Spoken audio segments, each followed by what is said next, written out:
All right, people. So today's book is the third in the Terminal List series, right? From Jack Carr.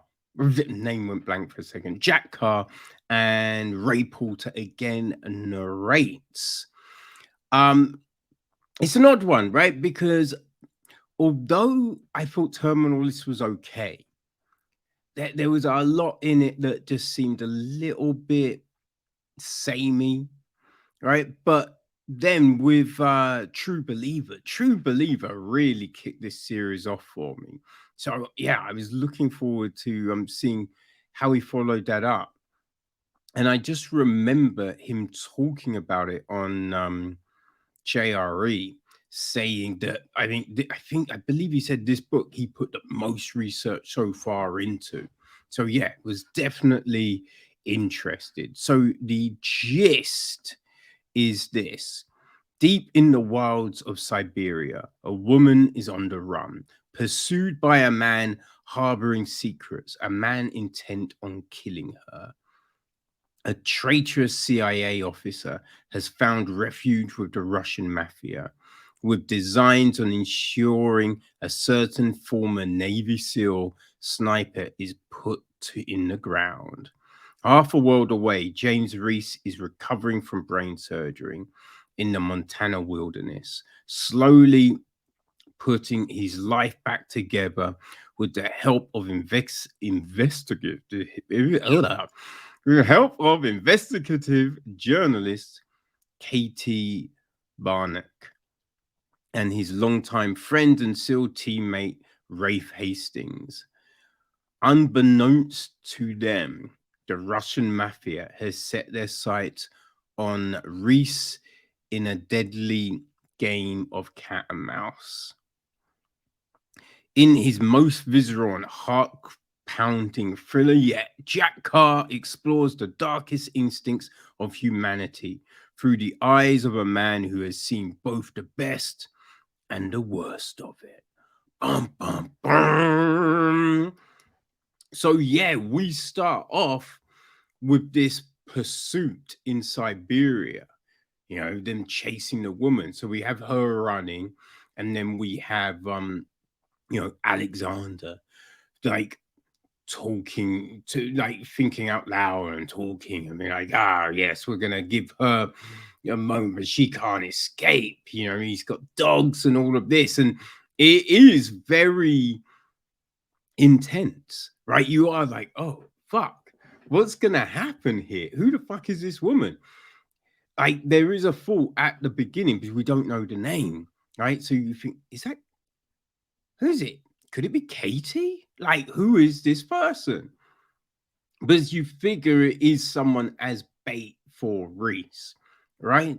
And yeah, so she's got training, she understands, and stuff happens, but you're never quite sure what the resolution of this is. So we then jump to Reese, recovering, all of this kind of jazz, right? And we start off with him in the hospital and Katie talking and all of this kind of thing. Now, there is stuff in this book, right, that I do find a little bit frustrating. And that is just some of the things like what Katie does in the hospital and the fact there's not any consequences. You know what I mean? It just to be like just the time and everything. And it's like, I don't know, man. Right? I don't know. I'm not really buying this. And then just the whole, yeah, she's a top journalist. She's the youngest to get these achievements. And it's a bit much. It's just a bit much because everyone is like the best, the most attractive. It's just like Katie walks in the room and like lots of guys turn and you can see the disgruntled looks on their girlfriends' faces. It's just a bit like, do we have to write them that they're always the best and the prettiest and the most handsome and just all of that? It's a little bit much, right? Because it's still fine if they're just normal attractive, right? Or just attractive to that one person. Other people might not find them, but who gives a fuck? Right? Because if you're just setting up the chemistry between these characters, that's all that matters, right? So when it's like, oh yeah, they're the best, blah, blah, blah, it is a little bit tiresome, you know. So there's that, right? And it's the case with everyone, like every member of the Hastings family, and there was all of this, and talking about Rafe and his wife, and like that situation. Like he wanted to become the best, she wanted to become the best, the best schools, the best this, the best blah blah blah. And just like it just stop it, because rest of the book, right? The actual story is very compelling. Right? There is a lot of detail here, and some of it is, shout outs to his friends. You know what I mean? So there's all the Black Rifle Coffee mentions. John Dudley gets a mention. All of that. That, you know what? I'm fine. I'm fine with that. You know, sometimes like you could give two options. You know what I mean? You could be like, oh, a lot of people go with this camo, but Reese's favorite is this one, right? It doesn't have to be like, this camo is the best, this is coffee is the best, this is the best. And as I said, I get it. It's trying to big up your peoples. So I ain't mad really at that stuff. But because it's, when I say it's super detailed, it's not as crazy like the Millennium series. You know what I mean? When Lisbeth uses a MacBook 16 core with a processor speed of blah blah, like that was crazy. It's not that. It's not that, right? But yeah, when we get the breakdowns of like the fights are super interesting because you get that tactical element which Carr brings from his army days. I think he was a SEAL, I forget, so no disrespect with army. He fought, right? He was a soldier. So yeah, he brings that, and that, man, I love that shit in these because it makes things a lot more believable.